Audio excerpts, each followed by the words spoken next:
Hi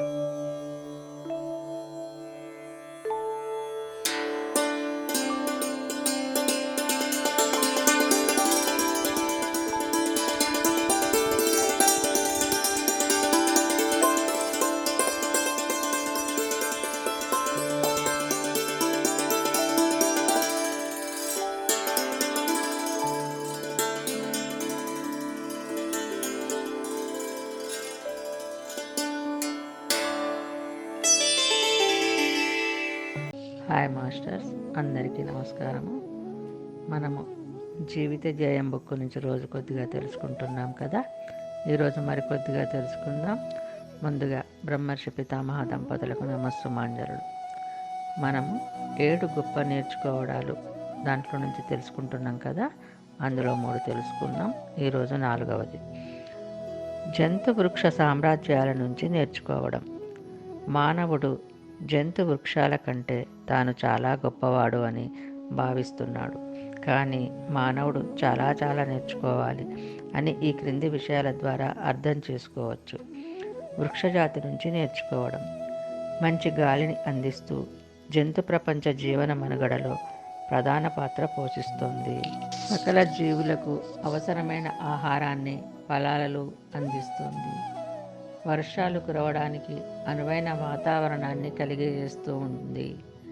గృహస్థులకు అనేక రకాలుగా ఉపయోగాన్ని అందిస్తోంది. పక్షి జాతికి ఆవాసం కలగజేస్తోంది. తాము పుట్టినప్పటి నుంచి చనిపోయే అంతవరకు తాము వృద్ధి చెందుతూ ఇతరుల నుంచి ఏమీ ఆశించకుండా తమ జీవితాలను సార్థకం చేసుకుంటున్న కర్మయోగులు. మానవ జాతి వృక్షజాతి నుంచి నేర్చుకోవడానికి ఎంతైనా ఉందని ఈ పాటికి అర్థమై ఉంటుంది.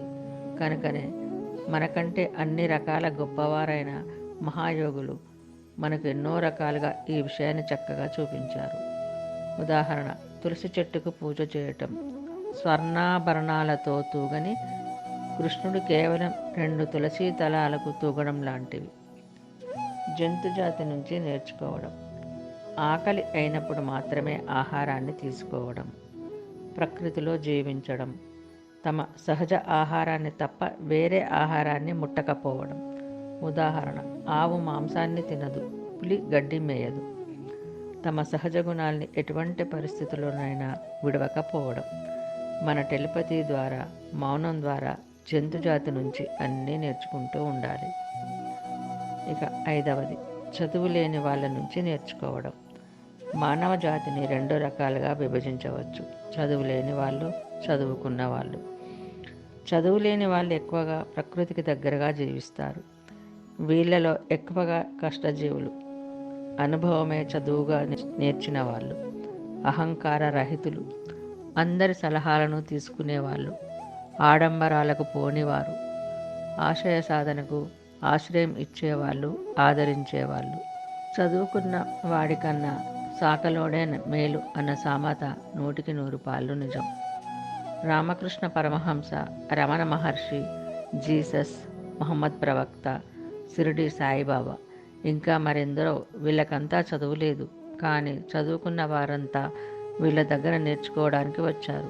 ఈ ప్రాపంచిక చదువును, ఈ డిగ్రీలను మానవుడు తనకు తోకగా తగిలించుకొని చిత్త చాంచల్యంతో మానసిక శారీరక రుగ్మతల పాలవుతున్నాడు.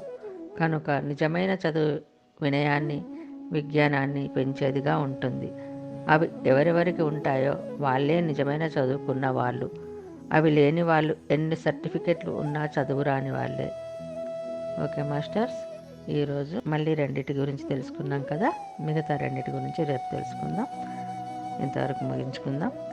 అందరికీ ధన్యవాదాలు. బ్రహ్మర్షి పితామహ దంపతులకు నమస్సుమాంజలుడు.